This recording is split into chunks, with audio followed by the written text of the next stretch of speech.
Our first ingredient is iron ore.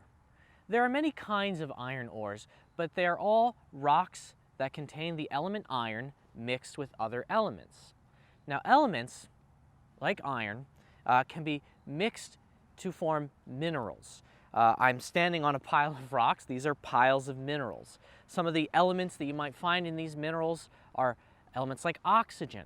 That might seem surprising to you. Oxygen is a component of the air we breathe, but it can form solid mixtures in these minerals. Another element that you might find very commonly in iron ore would be silicon, and silicon bonded with oxygen forms silica minerals. The minerals I have with me today are magnetite, hematite, and limonite. Let's start with the magnetite. This is a very interesting mineral. As you might have guessed from its name, it's interesting because it is magnetic. Magnetite is a natural magnet.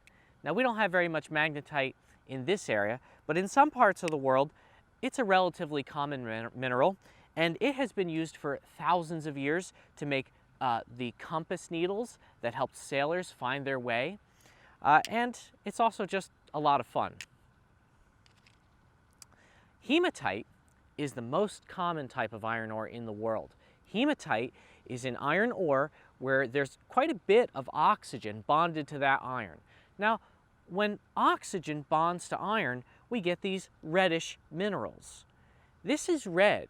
This mineral is red for the same reason that a rusty chain link fence is red, because rust is iron bonded with oxygen. After we've removed the oxygen from iron, oxygen from the air begins to attack that iron and it turns back into rust. To turn this into iron, we have to somehow find a way to remove the oxygen from that iron. By the way, your blood is red, partly because it contains iron mixed with oxygen. This is hematite. The component of your blood that has iron in it is hemoglobin. Hema, this means iron. And finally, we have limonite. Limonite is an iron ore that's found locally. Most of the iron furnaces that were operating in Finn Gorman's day were using minerals like this that were found all over New Jersey and Pennsylvania.